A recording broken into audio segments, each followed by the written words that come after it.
అనమాట. ఏదైనా ఒక డేటా పైకి కిందకి పోతుంటే ఎక్కడో మనం మిస్టేక్ చేసినట్టు మళ్ళీ ఇంకోసారి చెక్ చేసుకుంటూ ఉంటాం. సో ఇది సార్ ప్రాసెస్. సో దీంట్లో శాంపుల్స్ కూడా అవసరమే, కానీ శాంప్లింగే మెయిన్ కాదు. ఓకే, అంటే చాలాసార్లు నేను చాలా మంది సెఫాలజిస్టుల దగ్గర విన్నాను, ఎక్కువ శాంపిల్స్ ఎమ్మెల్యేస్ కూడా 90% ప్రజల్లో లేదా ఎమ్మెల్యేస్లో కూడా ఎన్ని శాంపుల్స్ తీసారండి మీరు అనేది ఉంటుంది. శాంపుల్కి ఎంత కాస్ట్ పడుతుంది, మీరు 100 రూపాయలు తీసుకుంటారా, శాంపుల్కి 200, 250, 300 అంటారు. మీకు కావాలనుకునేది ఏంటి? ఇప్పుడు మీరు ఒక ల్యాండ్, ఓపెన్ ల్యాండ్ ఉంది సార్, నాకు ఇంత మంచి కన్స్ట్రక్షన్ కావాలి, ఇలా నాకు ఇక్కడ ఈ గోడ మటు ఫిక్స్డ్ సార్ అని ముందుగా చెప్పారు అనుకోండి. ఇప్పుడు మీరు 3 మధ్యలో గోడలు వేసారు. ఇప్పుడు నేను అద్భుతంగా కన్స్ట్రక్షన్ నాకు మంచిగా రావాలంటే ఎలా వస్తుంది? సో నాకు ఫ్రీ హ్యాండ్ ఇవ్వండి, మీకు కావాలనుకుంది నేను చేసిస్తాను. నాకు శాంపుల్స్ కావాలి సార్ అండి, ఇలా కావాలి సార్, అది అలాంటి ఇప్పుడు బ్రాండింగ్ ఉంది కాబట్టి పోయినసారితో కొంచెం వచ్చింది కాబట్టి ఫస్ట్ టైం వాళ్ళు చెప్పినట్టు అన్నిటికీ ఊగొట్టేవాళ్ళం. ఊగొట్టి మనం చేయాలనుకుంది చేసేవాళ్ళం అప్పుడు కూడా. ఇప్పుడు ఊగొట్టడం తగ్గింది. అట్లీస్ట్ అట్లా కాదండి అని చెప్తున్నాను అనమాట. మీరు అదిలేండి, మీకు కావాలనుకుంది ఏంటి, ఎక్కడెక్కడ లోటుపాట్లు ఉన్నాయి, ఏ గ్రామాల్లో ఎలా ఉందనేది. ఆ శాంపుల్స్ విధానం మాకు వదిలేయండి. మాకు ఎక్కువగా ఉంటే ఎక్కువ తీసుకుంటాం, తక్కువగా ఉంటే తక్కువ తీసుకుంటాం. అసలు మెయిన్ అది కాదు. మీ రిక్వైర్మెంట్ మామూలు 2K అనుకుంటే 4K అనవసరం కదా ఇక్కడ. అంతే కదా. అట్లాగా చాలా మంది సెఫాలజిస్టులను కలిసేవాడిని. అంటే కొంతమంది అందులో కొంతమంది రాజకీయాల్లో కూడా వెళ్ళిన వాళ్ళు ఉన్నారు. ఫర్ ఎగ్జాంపుల్ జీవీఎల్ నరసింహారావు గారు, ఆయన ఒకప్పుడు సెఫాలజిస్ట్ గా తన జీవితాన్ని ప్రారంభించి తర్వాత బీజేపీ పార్టీలోకి వెళ్ళారు, రాజ్యసభ సభ్యుడయ్యారు. మోదీ గారికి వాళ్ళకి బాగా క్లోజ్ గా ఉంటున్నారు. అలాగే పీకే గారిని చూస్తూ ఉంటే, పీకే గారు ఫస్ట్ సెఫాలజిస్ట్గా స్టార్ట్ అయ్యారు, పార్టీ పెట్టుకున్నారు. పార్టీ కోసం అంటే ఒక పొలిటికల్ యాస్పిరేషన్ అనేది, అంటే ఒక సెఫాలజిస్ట్గా ఉండేటప్పుడు మీకు ఇలాంటివన్నీ కనిపిస్తూ ఉంటాయి. రాజకీయ పార్టీలతో తిరుగుతూ ఉంటారు కదండి. సో తిరిగేటప్పుడు మీకు కూడా అలాంటి రాజకీయాల్లోకి వెళ్తే బాగుంటుంది, లేకపోతే ఇంకో విధంగా వెళ్తే బాగుంటుంది, ఇలాగే ఏమైనా ఉంటాయండి? అంటే అలాగే మీకు ఏమైనా పర్టికులర్గా ఉన్నాయా? 2 చెప్తాను సార్ ఎగ్జాంపుల్స్. ఇప్పుడు మన దగ్గర ఆల్రెడీ నెంబర్స్ అన్నీ ఉంటాయి కదా, ఎవరు గెలుస్తారో ఎవరు ఓడతారో ఫైనల్గా ఉంటాయి కదా. దీన్ని బట్టి మనం చాలా మంది ఇప్పుడు ఎవరైనా ఫోన్ చేసి రిపోర్ట్ కొనుక్కోవచ్చు. పలానా నియోజకవర్గంలో ఇప్పుడు మన సేల్స్ టీమ్ కంటే ఎంత మెజారిటీ వస్తుందండి, ఈ 3 నియోజకవర్గాల్లో ఎవరెవరు గెలుస్తున్నారు, ఈ రిపోర్ట్ మనం సేల్ చేస్తాం. ఇప్పుడు ఇన్ని వాళ్ళు బెట్టింగ్ కూడా వేసుకోవచ్చు, లేకపోతే పర్సనల్ ఎమ్మెల్యే పక్కన ఉండే పర్సన్ అయిన ఉండొచ్చు, లేదా క్యూరియాసిటీ మీద తీసుకోవచ్చు. అమౌంట్ పెద్ద ప్రాబ్లం కాదు కదా అనుకునేవాళ్ళు. కానీ నిజంగా ఫర్ సపోజ్ బెట్టింగ్ గురించి మన దగ్గర అన్ని నెంబర్స్ ఉన్నాయి కదా, మనం కూడా ఒక 10 లక్షలు అడగద్దాం, ఇక్కడ ఒక 5 లక్షలు కాద్దాం అనుకున్నాను. ఎప్పుడైతే మీరు ఇన్వాల్వ్ అయ్యారో మీరు తెలియకుండా ఒక అసెస్మెంట్ మిస్ అవుతారు. అలాగే మనం ఆల్రెడీ ఇంత నెంబర్స్ చెప్తున్నాం కదా, ఈ నియోజకవర్గంలో ఎవరు పోటీ చేసినా గెలుస్తారు అని మనకు తెలుస్తుంటుంది. ఇది మన నియోజకవర్గం కదా, మన దగ్గరికి ఉండేది కదా, మనం ఇన్ఫ్లుయెన్స్ చేసి లోపలికి వెళ్ళిపోదాం అనుకోండి. మీరు నెక్స్ట్ టైం నుంచి నెంబర్స్ తప్పబడతాయి. మీరు ఎమోషనల్గా ఒక దాంతో కనెక్ట్ అవుతున్నారు అంటే ప్రాపర్గా చేయలేరు. అంటే మీరు ఆపరేషన్ చేసేది మీ కూతురికి అని తెలిసింది అనుకోండి, ఒక డాక్టర్ మీద ఎమోషనల్గా ఎంతో కొంత పడుతుంది, కంగారు వస్తుంది కొంచెం తెలియకుండా. అదే నార్మల్గా మీరు ఆపరేషన్ చేస్తే చాలా సునాయాసంగా చేస్తారు ఆ డాక్టర్. సో అట్లాగే దానికి డిటాచ్డ్గా ఉంటేనే. సో ఎమోషనల్ కాంటాక్ట్ అనేది ఉండకూడదు. రాజకీయ పార్టీలతో కలవడం వేరు. కలుస్తాం, అందరినీ కలుస్తాం కాబట్టి టీడీపీ అయినా వైసీపీ అయినా ఎవరిని కలిసినా కలుస్తాం. బట్ వాళ్ళతో అటాచ్ చేయనుకోండి, లోపలికి వెళ్తే మనకు ఈ సర్వే నుంచి డిటాచ్ అయిపోవాల్సి వస్తుంది. సార్ ఇందాల బెట్టింగ్ల కోసం అన్నారు కదా, అంటే యాక్చువల్గా ఎలక్షన్స్ తర్వాత ఆల్మోస్ట్ 24 రోజులు రిజల్ట్స్ రావడానికి బాగా. సో ఆ సమయంలో మీరు మీ సర్వే ఇచ్చారు ఇదంతా. అంటే ఎలక్షన్స్ తర్వాత మీరు చాలా మందికి పనిచేశారని అప్పటికే మీకు అంటే ఒక క్రెడిబిలిటీ ఉంది, ఇప్పుడు ఇంకా ఎక్కువైంది అది బాగా. సో అలాంటి సమయంలో ఎవరైనా మీకు ఫోన్ చేసి, సార్ ఏ పార్టీ మీద బెట్టింగ్ కాస్తే బాగుంటుంది, ఏ మనిషి మీద బెట్టింగ్ కాస్తే బాగుంటుంది, ఇలా ఏమైనా కాల్స్? మనం రిపోర్ట్ సేల్ చేస్తాం సార్. బెట్టింగ్ కాసుకోవచ్చా గీసుకోవచ్చా అది వారి పర్సనల్ చాయిస్.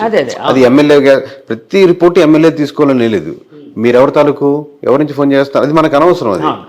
సో అందుకని దాని గురించి కాసుకోవచ్చా కాసుకోకూడదా, మీరు ఎమ్మెల్యే తాలూకా లేకపోతే మీరు వెనకాల ఏ పార్టీ ఉందని మనకు సంబంధం లేదు. మేము ప్యూర్గా రిపోర్ట్ అని చెప్తాం అంతే. బెట్టింగ్ కోసం ఎవరైనా, ఎందుకంటే నేను ఆ మధ్య పిఠాపురం వర్మ గారి ఇంటర్వ్యూకి వెళ్ళినప్పుడు అక్కడ కొంతమంది మనుషులకి ఎవరో ఫోన్ చేసి, సార్ బెట్టింగ్ కాసుకోవచ్చా ఏంటి అని అడిగే సందర్భాలు ఉన్నాయి. అలాగా అందులో సెఫాలజిస్ట్ అంటే ఇంకా ఎక్కువ దాని గురించి చేస్తాయి సార్, 100% ఉంటాయి.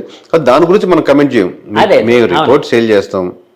అది కాసుకోవచ్చు. ఇప్పుడు చాలా మంది ఫ్రెండ్ సర్కిల్లో కూడా ఎవరు గెలుస్తున్నారు, సొంత మా క్లోజ్ బంధువులు కూడా అడుగుతుంటారు, చెప్పొచ్చు కదా నెంబర్, ఇది నెంబర్ చెప్పొచ్చు కదా అన్న సింపుల్ గా. దీని మీద ఇంత ఇన్వెస్ట్ చేసి ఇంత తిరిగి ఇంత చేసి ఎవరు గెలుస్తారు చెప్పొచ్చు కదా, ఎవరు చెప్పను అండ్ ఎవరు చెప్పడం కదా. నేను ఆల్మోస్ట్ లైఫ్ పార్ట్నర్ వైఫ్ కూడా చెప్పిన మొన్న నెంబర్ మేము ప్రజెంట్ చేసాం కదా సార్, ఆడియో లాక్ చేసి గ్రాండ్ గా గట్టిగా చెప్పాం కదా ఎగ్జిట్ పోల్స్. ఆ రోజు వరకు నా క్లోజ్ నాతో పాటు ఉండే ఒక 2, 3, 4 తప్పితే రోజు వాళ్ళకి ఆ రాత్రి 12 గంటలకి ఆ క్లోజ్ అయిన టైంకి ప్లస్ ముందు రోజు తెలిసింది ఎడిటర్కి, ఎందుకంటే ఆ ప్రెజెంటేషన్ చేయాలి కదా. ఆ నైట్ 4 గంటలు, తెల్లవారుజాము 4 గంటలకు వేసాం నెంబరు. అప్పటి వరకు కూడా ఆ సీక్రెసీని మెయింటైన్ చేసాం, ఎందుకంటే అది రాష్ట్రం ఊగిపోయే నెంబర్లు అవి.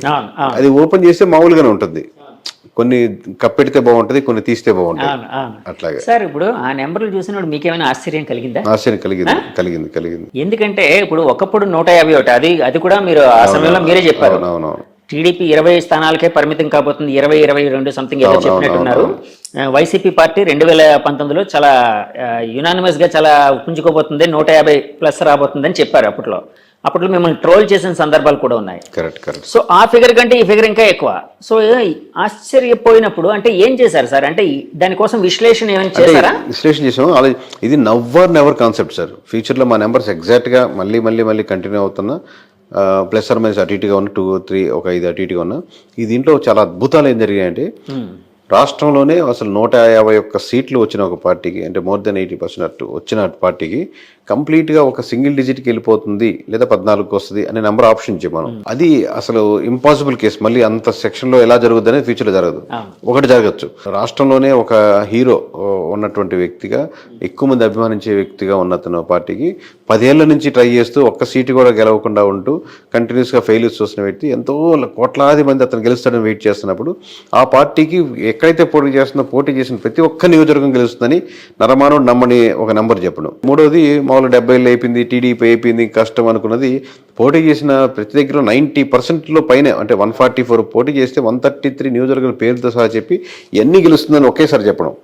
4వ విషయం, అసలు సిట్టింగ్ గవర్నమెంట్ ఉన్నటువంటిది, అసలు ఇంకా అది ఇనానమస్, మళ్ళీ పోటాపోటీగా ఉంటుంది, క్లిష్టంగా ఉంటుంది, ఎవరు గెలుస్తుందో చెప్పలేము, చాలా టైట్ ఫైట్లు ఉన్నాయి, అన్ని రకరకాల సర్వేలు రకరకాలుగా చెప్తూ జనాల్లో కూడా కన్ఫ్యూజింగ్ స్టేజ్ వాళ్ళలో కూడా ఉన్నప్పుడు అసలు ప్రధాన ప్రతిపక్ష హోదా కూడా రాదు. అసలు గెలవడం పక్కన పెట్టండి, ప్రధాన ప్రతిపక్ష హోదా రాదు. కేవలం 21 సీట్లు పోటీ చేసినటువంటి ఆ పార్టీకే ప్రధాన ప్రతిపక్ష హోదా వస్తుంది అనేది. ఇన్ని 4 భిన్నంగా ఉన్నటువంటి లేయర్స్, 4 తూర్పు, పడమర, ఉత్తర, దక్షిణ రకాలుగా 4 లేయర్స్ని దాంట్లో మళ్ళీ సింగిల్ నెంబర్గా చెప్పడం అనేది, ఇది నెవర్ అనుకుంటున్నాను సార్. ఇంతకుముందు జరగలేదు, తర్వాత జరుగుద్దా లేదా వేరే రాష్ట్రంలో జరగచ్చు, కానీ మన రాష్ట్రంలో అంత క్లిష్టమైన పరిస్థితుల్లో జరగదనుకుంటాను సార్. ఇప్పుడు 151 ఒకప్పుడు ఆ 5 మధ్యలో కొట్టేసి ఓన్లీ 11 వచ్చింది ఇప్పుడు. అవును. అంటే జనాలు చాలా మంది సోషల్ మీడియాలో మాట్లాడుకుంటున్నారు ఆ విధంగా. అంటే నేను వాళ్ళని ఇది చేయడం కాదు, కానీ మామూలుగా 11 వచ్చిందని చెప్పడం నా ఉద్దేశం. కరెక్ట్. సో వైసీపీ పార్టీ అంత ఇదిగా అంటే కిందకి వెళ్ళిపోవడానికి, అప్పటి వరకు టీడీపీ అసలు అంటే టీడీపీ అనేది పార్టీ అనేది సస్టైన్ అవ్వడమే చాలా కష్టం, ఇంకెప్పుడు గెలవలేదు అని అనుకునే చాలా జనాల్లో కూడా ఒక రకమైన, అంటే జనాల్లో ఉందో లేదో తెలియదు కానీ రాజకీయ వర్గాల్లో అలాంటి అభిప్రాయం ఉండేది వేరే రాజకీయ వర్గాల్లో. సో అలాంటిది ఇలా పుంజుకోవడానికి కారణం ఏంటి సార్? అంటే ఏ విధంగా మీరు విశ్లేషిస్తారా కారణాలని? అంటే ప్రధానంగా కూటమి బలం sir. First of all vote banking, obvious combination, అది ఎంత పర్సెంట్ కలిసింది, పోన్ ఎంత పర్సెంట్ పెరిగింది అనేది అది వేరే విషయం. ఎందుకంటే మనం ఫైనల్గా చెప్పిన పర్సంటేజ్ కూడా యాక్యురేట్గా వచ్చి ఓవరాల్గా 58%, 38% అని చెప్పాం. దానికి దరిదాపులు 1% అడిటికి వచ్చింది. అంటే టోటల్ రాష్ట్రం మీదగా ఒక పార్టీకి వస్తుంది కూడా, అంటే ఇండివిజువల్ నియోజకవర్గాన్ని కన్సాలిడేట్ చేసి వచ్చిన నెంబర్ అది. సో ఈ పర్సంటేజ్ ఎలా ఎంత యాక్యురసీగా చెప్పామంటే, 1% దీంట్లో తగ్గుద్ది, రోడ్ల వల్ల తగ్గుద్ది, ఇంకో 1% లెక్కర్ వల్ల తగ్గుద్ది, ఇంకో 1% దీనివల్ల తగ్గుద్ది, ఇంకో 1% ఎంప్లాయీస్ వల్ల తగ్గుద్ది, ఇంకో 1% ఎంప్లాయీ కోసం ప్రిపేర్ అయ్యే వాళ్ళ కోసం జరుగుద్ది, ఇంకో 1% ఇక్కడ నుంచి చాలామంది ట్రావెల్ చేసి వాళ్ళు ప్రభావితం చేస్తారు, ఇంకో కొంత పర్సెంట్ 4 to 5% వీళ్ళతో యాడ్ అవుద్ది. ఇలా 1% అది ఓవరాల్ కాదు, నియోజకవర్గాల వరకు ఒక దగ్గర ఉండొచ్చు, ఇంకో దగ్గర రాజధాని ఎఫెక్ట్ వల్ల 2-3% వేరియన్స్ ఉండొచ్చు, ఇంకో దగ్గర వైజాగ్లో ఉండొచ్చు. ఇలా అంతా క్రోడీకరించి నెంబర్స్ చేసుకోవాల్సి వస్తుంది. అదే డేటా సైన్స్లో అదొక అద్భుతం సార్. ఇక్కడి నుంచి అంతమంది జనాలు సంక్రాంతి పండుగకి యాక్చువల్గా హైదరాబాద్ చూడగానే సంక్రాంతికి బీభత్సంగా వెళ్తూ ఉంటారు ఇక్కడ ఉండే ఆంధ్ర వాళ్ళందరూ వాళ్ళ ప్రాంతాలకి. మళ్ళీ ఈ ఎలక్షన్ May 13ని అలాంటి సంక్రాంతి కనిపించింది, అంటే అంత ఆ విధంగా మైగ్రేట్ అయ్యారు జనాలు. సో అది ఒక ఇన్ఫ్లుయెన్స్ చేసింది, అంటే ఈ స్టాటిస్టిక్స్ని వాటిని నెంబర్స్ని ఇన్ఫ్లుయెన్స్ చేయడానికి అది కూడా కారణం అని అనుకోవచ్చా సార్? వన్ ఆఫ్ ది, అంటే ఒక ఆ బేస్ చేసుకొని ప్రతిసారి ఓటింగ్ పర్సంటేజ్ పెరిగితే ఎప్పుడు అపోజిషన్ పార్టీ గెలుస్తుందనో, ఓటింగ్ పర్సెంట్ పెరిగితే ఎప్పుడు సిట్టింగ్ పార్టీ గెలుస్తుంది, అలా ఆ సీక్వెన్స్లో మనం చెప్పలేం. కానీ ఇక్కడ పెరిగినటువంటి ఓటింగ్ పర్సెంటేజ్ మటుకు ఆబ్వియస్గా అపోజిషన్ పార్టీకి అడ్వాంటేజ్ అయింది. ప్లస్ అక్కడికి వెళ్ళి వాళ్ళు ఒక అవ్వాతాత వైఎస్ఆర్సీపీకి వేయాలనుకున్నా కానీ వీళ్ళు వెళ్ళి వాళ్ళని ఇన్ఫ్లుయెన్స్ చేసిన సందర్భాలు కూడా ఇంకో యాడెడ్ పర్సెంటేజ్. సార్ ఇందాక కూటమి కలవడం ఒక ఓటింగ్ బలం దానివల్ల ప్లస్ అయిందని అన్నారు కదండి. సార్ ఒకవేళ కూటమి అంటే టీడీపీ పార్టీ ఇండివిజువల్గా, జనసేన ఇండివిజువల్గా, బీజేపీ ఇండివిజువల్గా పోటీ చేసి ఉంటే యాక్చువల్ వైసీపీ గెలిచేది, అది అందరూ అంటున్నమాట. అవునా అండి సార్? డిపెండ్స్ సార్, అది అప్పుడు అంటే చాలా ఫ్యాక్టర్స్, ఇది హైపోథెటికల్ క్వశ్చన్ కాబట్టి అది ఫర్ సపోజ్ టీడీపీ ఇండివిజువల్గానే ఈసారి మనం ఎవరితో కలవము, మనం ఇండివిజువల్గా వెళ్దాం, ఈసారి ఎందుకు కొట్టడం చేస్తాం, రాష్ట్రం అన్యాయం అయిపోతుంది, ఏదో వాళ్ళు చెప్పాలనుకుని చెప్తారు కదా, అలాంటి ఫేజ్లో వెళ్ళి, అలాగే జనసేన కూడా 175 నియోజకవర్గాలు మనం ఇది ఇండివిజువల్గా పోటీ చేద్దాం, ఇది ఈ క్యాండిడేట్ నేను ముందుగానే ప్రకటిస్తున్నాను, పలానా రాము గారు ఇక్కడి నుంచి కంటెస్ట్ చేస్తారు, పలానా రవి గారు ఇక్కడి నుంచి కంటెస్ట్ చేస్తారు, లేదా పలానా 50-60 నియోజకవర్గాలే కన్సాలిడేట్ చేద్దాం, మనం మొత్తం వద్దు 50కి 50 కొడదాం అన్న ప్లాన్తో వెళ్తే వేరే రకంగా ఉంటుంది. లేదు 175 పోటీ చేస్తే ఒక రకంగా ఉంటుంది. లేదు లాస్ట్లో పొత్తుల దాకా వచ్చి పొత్తులు సరిగ్గా కుదరలేదు, నువ్వు ఇచ్చేది నేను ఇచ్చేది మాట అనుకుని విడిపోయారు, అప్పుడు వేరే రకంగా ఉంటుంది. ఇలా నెంబర్ ఆఫ్ ఫ్యాక్టర్స్ బట్టి చెప్పినాం. బట్ పొత్తు లేకపోతే మటుకు చాలా నియోజకవర్గాల్లో టఫ్ ఫైట్ ఇచ్చినది. ఇప్పుడు ఏ సినారియో ఏంటి అనేది ఒక్కొక్క దాంట్లో ఒక్కొక్క అడ్వాంటేజ్ ఉంటుంది. అవునండి. సరే, యాక్చువల్గా పవన్ కళ్యాణ్ గారు అంటే చంద్రబాబు గారు జైలు ఉదంతం జరిగిన తర్వాత పవన్ గారు వెళ్ళి యునానిమస్గా వాళ్ళకి అక్కడ ఒక సపోర్ట్ ఇవ్వడం అనేది ఈ రాజకీయ చిత్రాన్ని మార్చడానికి మెయిన్ కారణం అని భావించచ్చా సార్? ఒక షెఫాలజిస్ట్గా భావిస్తారా? అంటే దాని ముందు జరగాల్సిన నష్టాలు జరుగున్నాయండి. ఇప్పుడు 1% అని ఇంతకుముందు యాడ్ అయినాయి. రోడ్లు ఆ రోజుతో బాగుపడలాగా, లేకపోతే ఆ రోజు నుంచి రోడ్లు బాగా లేకుండా లేవు కదా, రోడ్లు శాతం రోడ్లు తీసుకుంది, లేదా ఎంప్లాయీస్ శాతం ఆల్రెడీ పవన్ కళ్యాణ్ కలిసినా కలవకపోయినా ఎంప్లాయీస్ అనేవో నెగిటివిటీ ఉన్నారు. ఇలా ఆల్రెడీ రెడీగా ఉంది. ఆ రెడీగా ఉన్నది కూటమిలో ఎవరికి వెళ్ళాలి, బీజేపీకి వెళ్ళాలా, టీడీపీకి వెళ్ళాలా, జనసేనకి వెళ్ళాలని ఆ తర్వాత మారింది. లేదు ముగ్గురు కూటమే కాబట్టి ఒక పార్టీకి వెళ్తున్నాయి. అసలు ఎవరి కేకే గారు ఎప్పటి నుంచి ఈ రంగంలోకి వచ్చారు? ఇలానే మీ పర్సనల్ లైఫ్ కోసం, మీ ప్రొఫెషనల్ లైఫ్ కోసం తెలుసుకోవాలని చాలా మందికి ఒక ఉత్సుకత అనేది అయితే ఉందండి ప్రపంచవ్యాప్తంగా. సో ఎక్కడ సార్ మీది, ఎక్కడ ప్రాంతం, ఏంటి, ఎప్పటి నుంచి ఈ ఫీల్డ్లోకి వచ్చారు? మా సొంతూరు నెల్లూరు అండి. ఈ సర్వీస్ రాకముందు నేను 8 సంవత్సరాల వరకు సాఫ్ట్వేర్ ఇంజనీర్గా పనిచేశాను.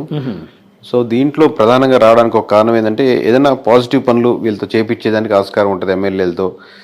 ప్లస్ ఓట్ బ్యాంకింగ్ కూడా కన్వర్ట్ అవుతుంది కదా. ప్లస్ ప్రజల పల్స్ నిజంగా ఏం కోరుకుంటున్నారు, నిజంగానే అందరూ డబ్బులకే ఓట్లు వేస్తారా, అట్లాంటి రకరకాల డౌట్స్. ఇన్ని కరెక్ట్గా మనం నిజాయితీగా చెప్తే యూజ్ అవుద్ది. ఒకటి నా స్వార్థం ఏంటంటే వాళ్ళ చేత మంచి పనులు చేయించవచ్చని, ఒకటి ఏంటంటే మంచి పనులు చేస్తే ఓట్ బ్యాంకింగ్ కూడా మారుద్దని.